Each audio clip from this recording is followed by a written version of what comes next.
Flávia, estou feliz de você estar aqui contando um pouquinho da história da Clarice. Me fala como que você chega aqui hoje, qual a idade dela e o que mais te preocupa. Uhum.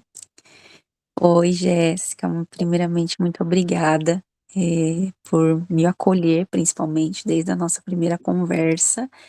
A Estela, ela é minha segunda filha, né? A minha primeira filha, ela nasceu, com síndrome de Down. E a mãe já se culpa, né? Porque a segunda filha, eu já achei que a plagiocefalia dela estava relacionada com talvez eu não ter dado tanta atenção que eu deveria, né? Porque a primeira filha a gente fica mais com ela no colo, e aí a segunda eu já precisei manter ela um pouco mais é, é, em cadeirinha, essas coisas, então eu já me culpei já por conta disso, né? A Estela, ela tem 2 aninhos e 5 meses, e a Clarice hoje está fazendo 8 meses. E, e aí ela, né, acabou apresentando aí essa plagiocefalia, e está acentuada, né, desde o primeiro momento. Ela estava ali com uns 4 meses, eu observei que estava assimétrico, e eu comentei com a pediatra, e ela falou assim, não, fica tranquila, né, aquela história que hoje, né, entrando dentro desse mundo, né, da assimetria craniana, eu passei a observar o quanto isso está sendo comum, mas que na verdade para mim é um erro, né. E aí ela falou: "Não, fica tranquila". E nada, depois de um tempo eu fui observando que foi piorando. Na segunda consulta, depois da primeira consulta, eu observei que havia, piorado, e aí ela foi e me encaminhou para o neuro. Essa consulta com o neuro acaba demorando muito, né, pelo menos no meu convênio, demorou essa consulta. Quando chegou na próxima consulta, ainda não tinha passado com o neuro. O que que aconteceu? Ela não me liberou a introdução alimentar aos 6 meses, porque ela estava pendendo para um lado, né.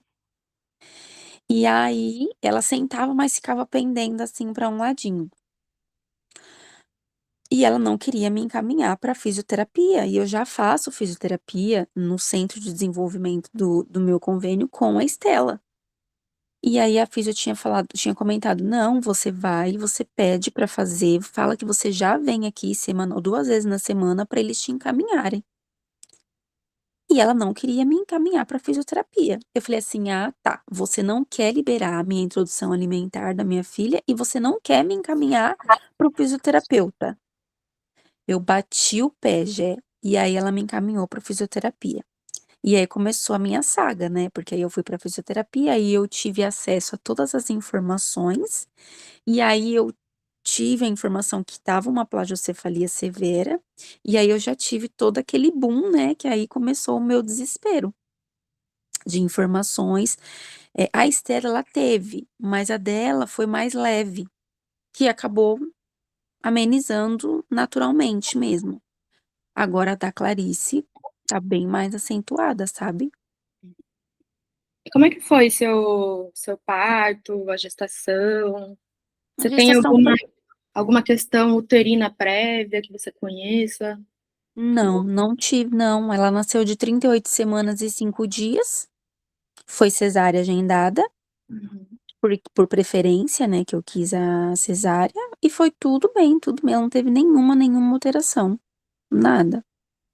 Ela nasceu gordinha, não sei, eu vi alguns relatos de que às vezes, não sei se é coerente, de que a criança pode nascer com o torcicolo congênito, porque o espaço na barriga fica pequeno.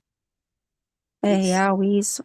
Porque ela nasceu de 3 quilos e quase 400. E eu sou pequena, né, e meu marido é grande e ela é grande. E você reparou na cabecinha muito cedo, né?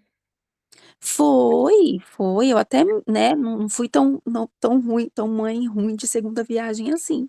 Porque sim, eu reparei que não estava tanto, né, igual agora, mas estava.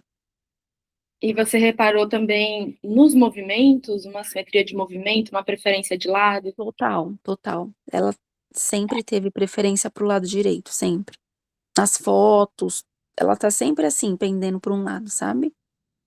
Então é isso, não tem um culpado, não é porque você, claro, deixar na cadeirinha, deixar na postura que a bebê já fica, piora a situação, Uhum, mas ela já estava ali, entende? Então não é uhum, culpa da mãe, a mãe se vira como dá, 2 filhas, tem que é isso. E tem outros bebês que ficam na cadeirinha e não tem essa questão. Então ah, assim, não é culpa da mãe, não é. É uma situação prévia que uhum, não tem como a gente intervir, porque é intraútero, é uma questão de espaço, é uma questão de posicionamento, é uma questão de acontecimentos que acontecem na hora do parto e depois são reforçados no pós-parto. Então, assim, uhum. essa mochila da culpa ali, ó, devolve, Ai, porque nossa, já é horrível, né. Uma vez eu conversei com uma amiga minha, e a gente estava falando sobre essas questões até, foge um pouquinho, né, mas até relacionada à psicossomatia uterina, não sei se seria esse nome especificamente. E aí, tipo, o que que a mãe passa, assim, nas emoções, acaba interferindo nessas questões, até na coluna do bebê, nessas preferências, até no enrijecimento do bebê, sabe. Eu fiquei assim: "Gente, como que pode?" Na simetria do corpo do bebê, né, tem bebê que eu fiquei assim, minha amiga que me apresentou isso, eu nem sabia. Eu falei: "Gente, é, surreal." além disso, para ser bem prática, tem a questão biomecânica, física. Um espaço pequeno, você parece ser mais mionzinha, seu marido Sim. grande, bebê grande, posicionamento que ela ficou lá intraútero não favorável, um pouquinho que ela Uhum, entorta a cabeça, pronto, já tem um torcicolo ali sendo, mantido por alguns meses até ela sim. nascer. Então, Uhum, assim, simplificando, isso aí já é suficiente, mas tem outras influências, tem outras influências.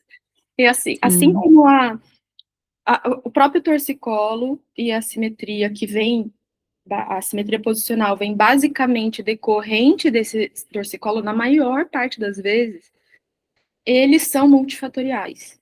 Então, não é só a cadeirinha, não é só intraútero, não é isolado. É um Uhum, monte de coisa que juntou e aconteceu isso. Assim como o tratamento também tem que se adequar a isso. O tratamento é multifatorial.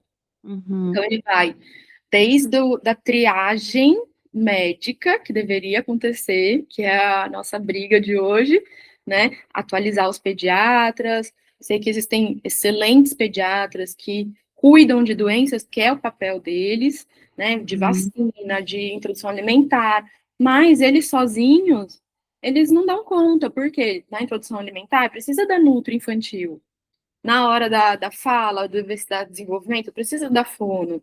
Na hora da uhum, dificuldade de aleitamento, ou de um torcicolo, ou de um sinal clínico, uhum, físico, de restrição uhum. de movimento, de crescimento, de desenvolvimento, precisa de um fisioterapeuta, né? Então, o Mas papel sabe, Jé, sem querer te cortar, mas já te cortando, eu sendo mãe de uma filha atípica e de uma filha típica, eu vejo que existe essa diferença. Numa criança típica, eles não indicam, uma fono na introdução alimentar, e deveria, porque eles só se falam do método BLW, né. Aí as mães ficam tudo essa, perdida. essa é uma área onde eu peitei para entrar, é onde eu gosto de trabalhar, no que ninguém resolve, no que ninguém olha. Sempre foi assim. Perfeito. Então, tipo, os bebês típicos têm um cuidado pela, pela questão sindrômica, pelas dificuldades que já existem e que devem ser manejadas, porque não existe uma cura. Então, esse cuidado, ele já existe. Mas os bebês, né, típicos, Uhum, eles têm questões que levam ao sofrimento emocional, social, físico, uma sim, dificuldade instalada que é normalizada. Não, tá tudo sim. bem ficar sempre olhando para a direita, daqui a pouco ele acostuma e olha para a esquerda, só que ele vai ter que se adaptar e passar meses de restrição de um movimento que deveria ser livre para se adaptar. E é isso, ninguém morre de torcicolo e de assimetria craniana, mas tem a sua vida muito dificultada. E esse é o papel Uhum. da fisioterapia, é terapeuta da função e da qualidade de vida. Então, voltando na linha, o que deveria acontecer? Médicos e profissionais que recebem esse bebê pela primeira vez, como obstetras, enfermeiras, pediatras, fazer a triagem. Opa, Uhum. tem alguma coisa esquisita aqui, vou encaminhar. Ou, se ele não tem conhecimento ainda, ouvir a mãe. A mãe está trazendo o diagnóstico. A minha filha só vira para a direita e está com a cabeça amassada. Aí a pessoa vira e fala, é normal? Se eu chego com dor de cabeça, ele fala, ah, é normal, todo mundo tem dor de cabeça. Isso não é, Sim, isso é não é negligência, normal. sabe? Então, a primeira fase é a triagem, triou, encaminha para o profissional especializado. Quem?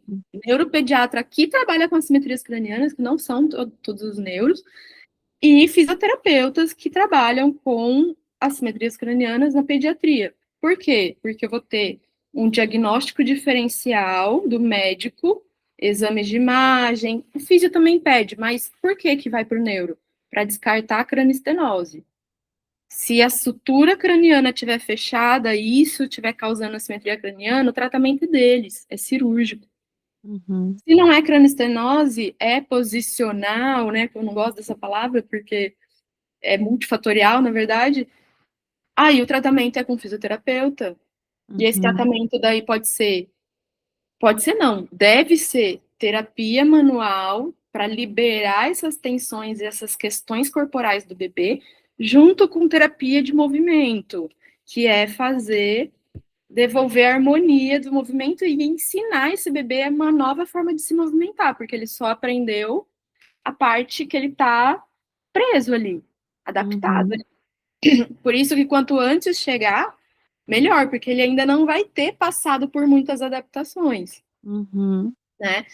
E aí, esse tratamento envolve, então, terapia manual, terapia do movimento, que pode ser traduzido para terapeutas manuais, osteopatas, terapeutas craniosacrais, quiropraxistas e fisioterapeutas motoras com a terapia do movimento.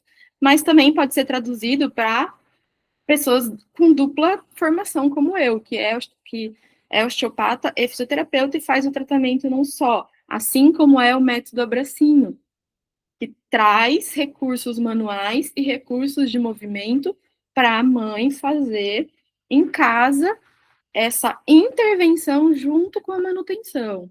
Então, essa é a grande diferença do método Abracinho, porque não é só orientações para casa de como a mãe deve posicionar o bebê, brincar com o bebê, fazer algumas posturas com o bebê.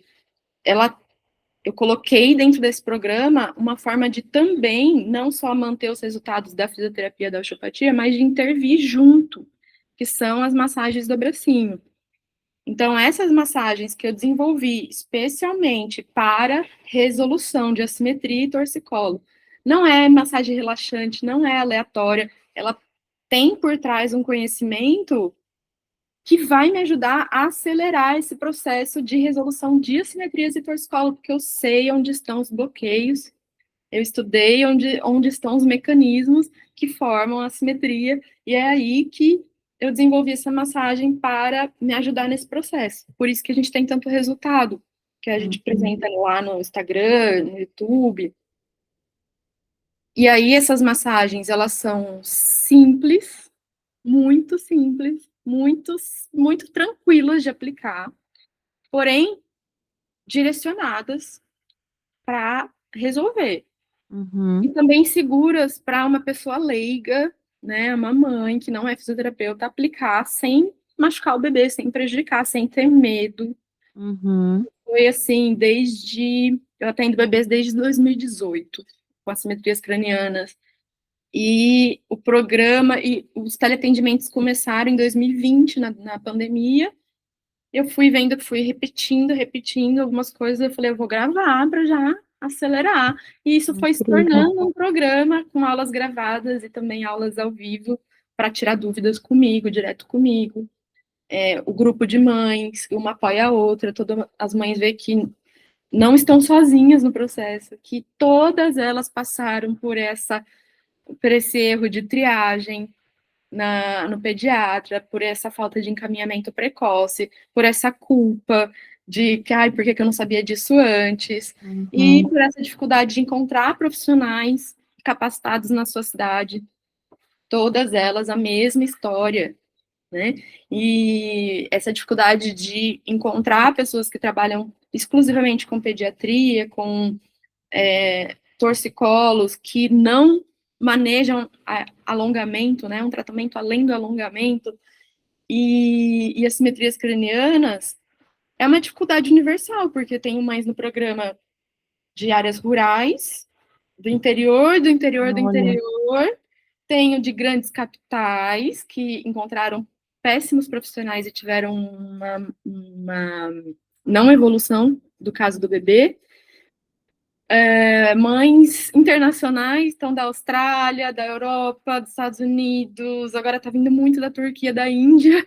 Então, olha, assim, é global, é um problema global que começou a ficar mais evidente depois da campanha Dormir de Barriga para Cima. sim, Porque Gê. dormir de barriga para cima é importante? É. Ele, ele é uma prevenção para morte súbita? Sim. Hum, Porém, as pessoas que estão indicando, de novo, os pediatras, não quero bater só nos pediatras, mas é o profissional de primeira linha, eles indicam isso, seguindo uma orientação mundial, sim, mas essa orientação ela tem que ser feita de uma forma cautelosa e bem explicada para os pais. Porque se eu falo para você, Flávia, olha, seu bebê tem que dormir de barriga para cima, porque senão ele morre, que hora você vai colocar ele para baixo? sim, Então, eu sim, recebo mães com bebê de 8 meses que nunca ficaram de barriga para baixo. sim. A minha Então, assim, mãe, ela ficou horrorizada. Na minha época, era tudo, as crianças dormiam de lado, é por causa disso. Ela falou. então, mas ela tá meio certa, sabe por quê? Uhum, Porque qual é a diretriz? O que eles chegaram? Qual é o objetivo dessa campanha de dormir o bebê de barriga para cima?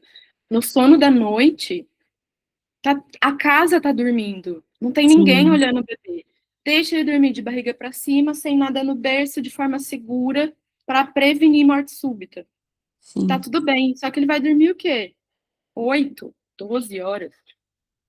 Durante o dia, dormir de lado, brincar de bruços, ir pro colo, virar de ponta cabeça, experimentar outras Uhum, posturas, ficar no canguru. Ele vai experimentar o mundo e outras sim, posturas. Ele não vai ficar duro, rígido lá, deitado. Mas com uma informação mal transmitida, esse bebê ele fica de barriga para cima o tempo todo, na cadeirinha de descanso, no bebê conforto, no tapete, com os brinquedos em cima, assim, e à é noite para dormir. mesmo. Os brinquedos são projetados, né, os móveis para ficar em cima. Ai, Então, meu aí, Deus. a incidência Uma piora, sequência de erros. uma sequência de erros de comunicação, pura e simples, erro É de mesmo. comunicação. E é essa a minha batalha, porque a simetria não deveria existir.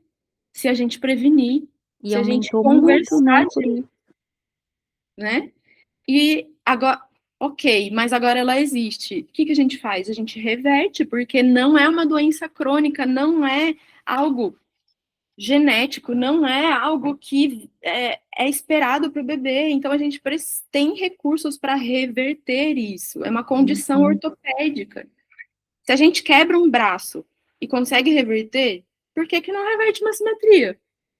Então, assim, sim. é o formato craniano que muda porque o corpo não está se movimentando.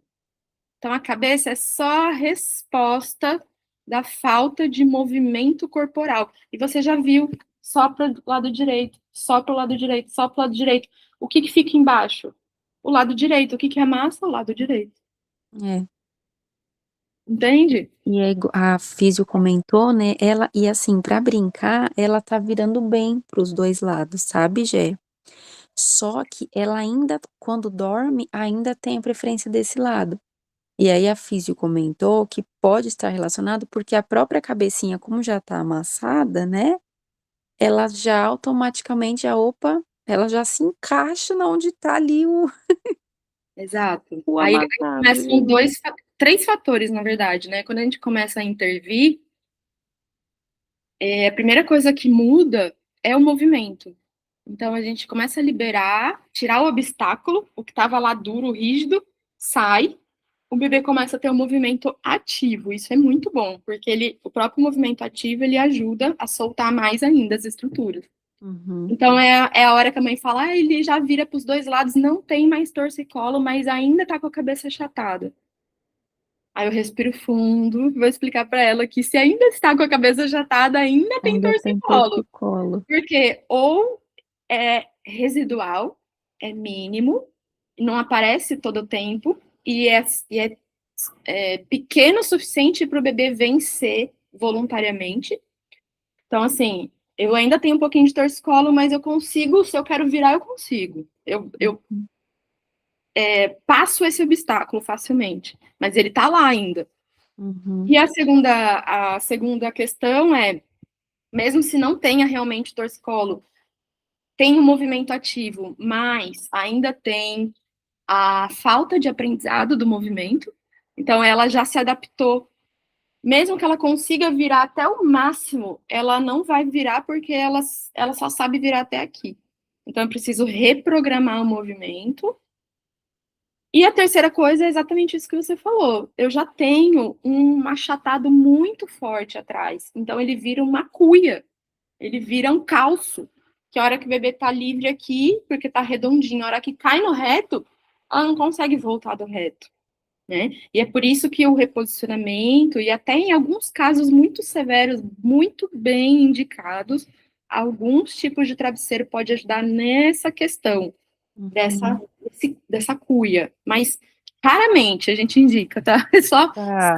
se o bebê não consegue ficar de outra postura mesmo, já é mais velho, e o reposicionamento também não tá rolando. Aí a gente faz algum aparato ali para ajudar nesse processo. Mas o Uhum. mais importante não é o reposicionamento para o bebê que já passou de 6 meses. O reposicionamento ele funciona muito bem quando o bebê não consegue mudar a própria posição. Então, se ele fica muito tempo assim, e tem 3 meses, e não tem muita força ainda, não sustenta a cabeça, ele não tem tanto movimento voluntário, a mãe vai lá e vira para o outro e ele fica. Agora, um bebê de 7, 11 meses não para.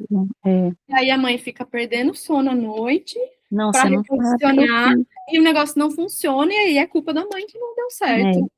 Você não sabe o que eu fiz. Eu tô dormindo com ela e eu tô deixando ela virada. Tô dormindo praticamente com ela de ladinho. E tô dormindo com ela. Nem tô dormindo no outro quarto com meu marido. Daí ela fica na posição, você fica acordando. Ela fica na posição, aí fica aquele sono leve, né? Eu já não tô dormindo direito, as olheiras. Que eu sempre tive, piorou. Então, Ai, gente. com esse desespero das mães de ficar lutando contra, primeiro, a fisiologia do bebê, porque ele se mexe, porque ele já é mais velho e pronto. Não dá para você amarrar ele na cama. É, Lutando contra o efeito elástico, então se eu tenho residual de torcicolo, você reposiciona, dá 2 minutos o bebê já voltou, porque tem tecido puxando. sim, já tá acontecendo isso. Então você não vai ganhar de um tecido que está puxando o tempo Ai, todo. Tem que gente. se amarre novamente na cama. E terceiro, não é o mais eficaz a se fazer. Não é o mais eficaz a se fazer. Existem outros recursos mais eficazes. Por exemplo, Uhum. uma simples massagem é muito mais eficaz do que o reposicionamento, principalmente para bebês acima de 6 meses. Então, qual que é o mecanismo da massagem? A gente vai, por isso que chama método abracinho, a gente vai abraçar esse corpinho, esse tecido, a gente vai dar conforto para ele. Quando a gente dá conforto, o que que acontece lá dentro? Melhora a circulação, chega mais sangue com nutrientes, sai mais líquido linfático, levando a sujeira embora, o funcionamento local ali da química dos músculos funciona de uma forma melhor. E aí essa contração e relaxamento funciona de uma forma adequada. que é o nozinho? É o músculo que contraiu e ficou lá parado. E eu não solto isso com alongamento.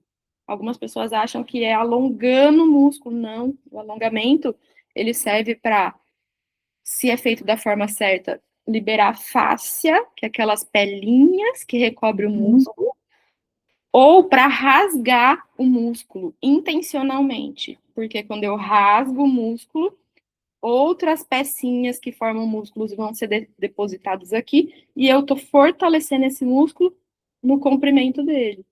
Então, o alongamento muscular, ele é um conceito que muita gente erra. Ele é um fortalecimento, só que no comprimento da fibra.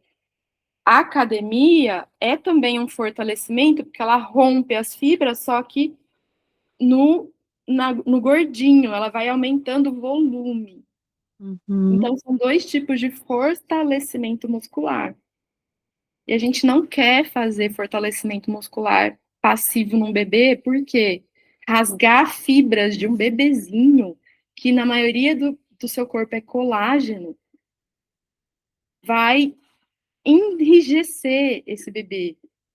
Porque se eu mexo no colágeno ali, Aumenta colágeno. aumenta colágeno. E não aumenta colágeno original, aumenta colágeno de reparação, que é aquele da cicatriz. E aí vai deixando o bebê duro. Meu Deus. E eu já ouvi falar sobre alongar, né?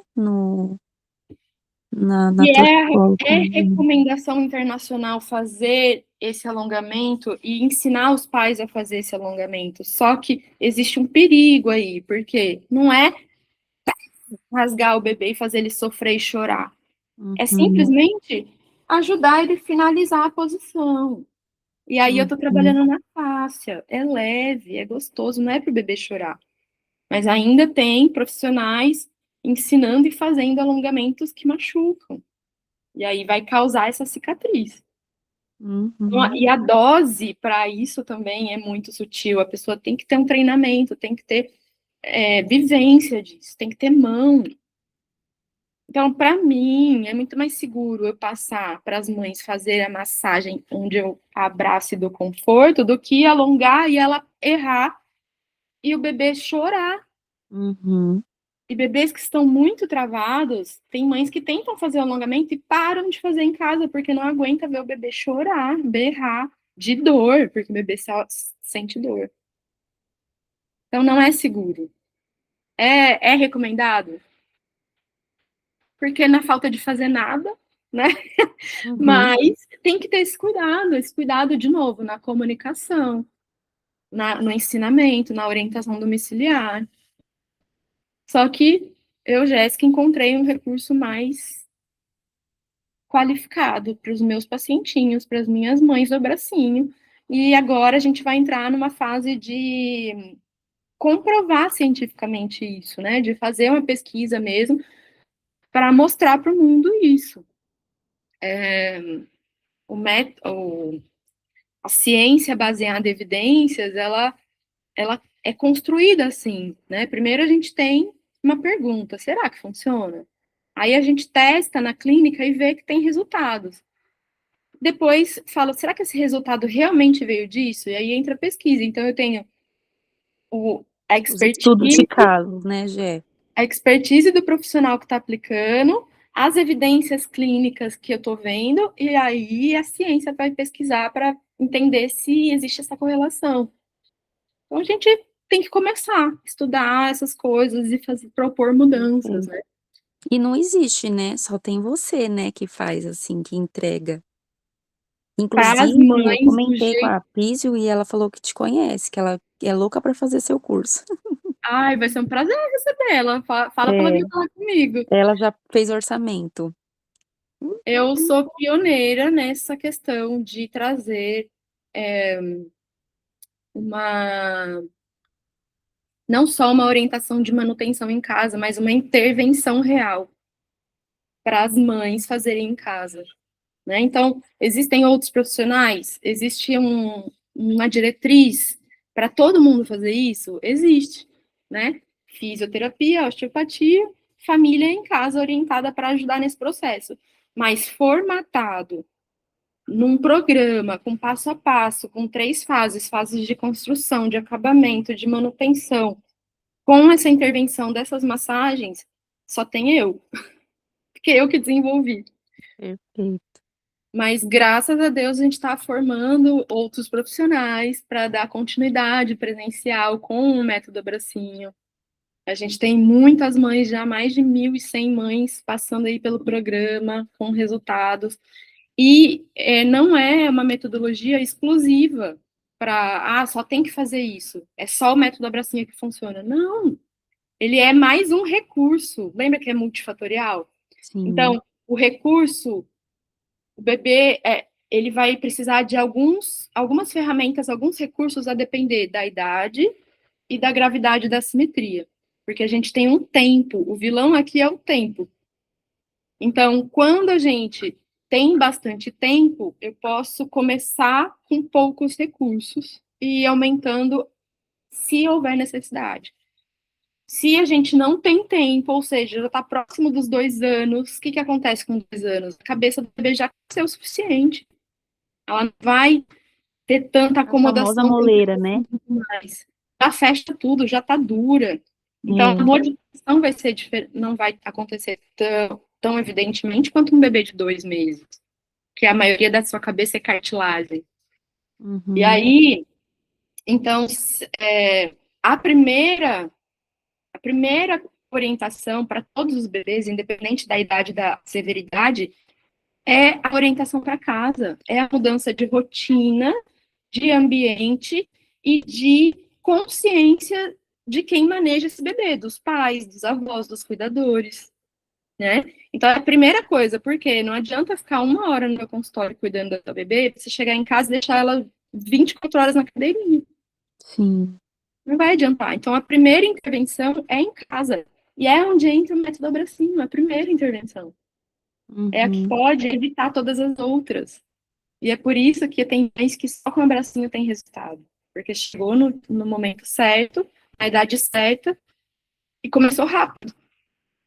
Depois disso, se só o método Abracinho não for suficiente, por causa da idade e da severidade, entra a fisioterapia e a osteopatia, porque ela vai ajudar nesse recurso manual de liberação do corpinho. Tudo que eu fizer no corpo vai repercutir na cabeça. E às vezes eu nem trabalho na cabeça, nem coloco a mão na cabeça. Tem melhoras. Esse é o segundo recurso, porque eu estou tratando a causa. Terceiro recurso, se o bebê já está com uma idade muito avançada, a severidade da simetria é severa, é grave, eu não tenho tempo para ficar só nessas 2 primeiras, eu entro com um terceiro recurso, que é a órtese craniana. Eu vou colocar uma forma para ir moldando o osso enquanto eu trabalho as causas que estão atrapalhando essa moldagem. Então, eu tenho 2 intervenções juntas, uma não anula a outra, eu tenho que fazer juntos. Não Uhum. dá para usar só órtese sem fazer fisioterapia, sem fazer o método Abracinho ou os recursos terapêuticos para casa. Tem mães Uhum. que usaram órtese e não tiveram resultados. Por quê? Porque o bebê continua com torcicolo. Tirou Olha. a órtese, volta a amassar a cabeça de novo. Hum. Muitas mães estão no programa que tiveram isso, gastaram, investiram na órtese, que não é barato, e não Nossa, um tiveram resultado. absurdo. Porque eu não posso pular etapas. Então, quando o bebê chega muito mais velho, muito grave, eu tenho que entrar com todos os recursos que eu tiver. Abracinho em casa, reposicionamento, fisioterapia, osteopatia, órtese, para correr contra o tempo. Uhum. Só que esse bebê que chegou nisso é o que corta meu coração, porque ele poderia ter sido evitado há muito tempo. E quando a gente pega a história, a mãe viu com 2 meses, o médico não viu, enrolou, falou que o cabelo ia crescer e cobrir. Ela só conseguiu chegar na fisioterapia com 8 meses, o bebê nem sentava, não rolava, tinha atraso de desenvolvimento. O fisioterapeuta tem que se virar um pouco, porque tem muita coisa para trabalhar com esse bebê, liberar tensão, Uhum. fazer os movimentos, trazer a motricidade, tem um atraso, é muita coisa para fazer. Esse bebê precisa de fisioterapia 2, 3 vezes por semana. Uhum. E aí, 8 meses já está próximo de fechar a janela e às vezes não corrige a cabeça porque a física está tentando tirar o torcicolo ainda. Então, vamos de órtese. E isso poderia ter sido evitado com comunicação, com educação, com um vídeo no YouTube explicando para as mães que tem solução para isso que ela está vendo, ela não está louca. Mesmo que o médico fale que é normal, que não é.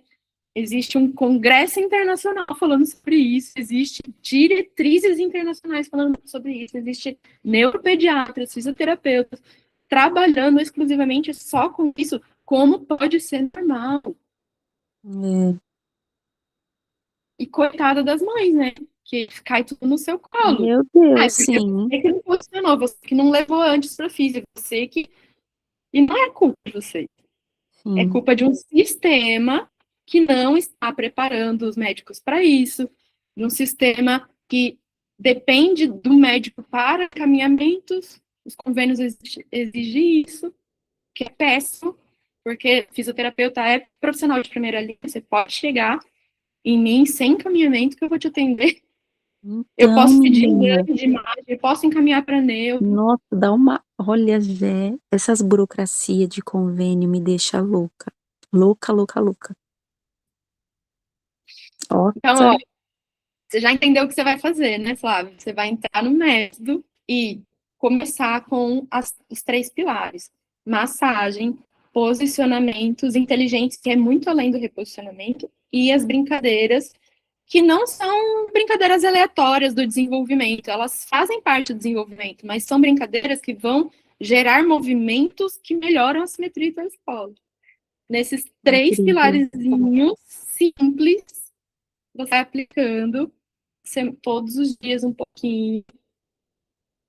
E a gente vai acompanhando essa evolução nessa primeira fase de muita mudança, porque é o começo, depois a fase de acabamento e, por fim, a fase de manutenção. Por isso que você vai ter aí 1 ano de acesso para você acompanhar todas as fases de crescimento da sua bebê e de melhoras, de mudanças dentro desse tratamento.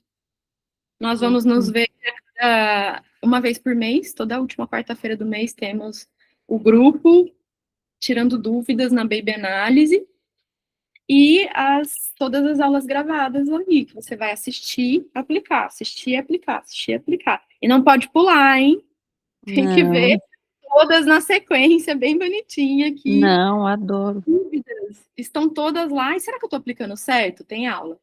Como saber se estou aplicando certo? Ah, será que para minha bebê, que já tem 8 meses, vai funcionar? Bebês mais velhos, resultados e como aplicar. Ai, minha bebê não deixa, tira minha mão, ela tá fazendo assim na massagem. Como minha bebê não deixa aplicar, como fazer? Manejos. Tem tudo lá gravado, todas as suas Incrível. dúvidas estão lá gravadas. As baby análises anteriores, as novas que a gente grava e deixa lá na plataforma também. E logo, logo a gente se encontra novamente para você Ai, que mostrar tudo. Nossa, combinado. tô muito empolgada.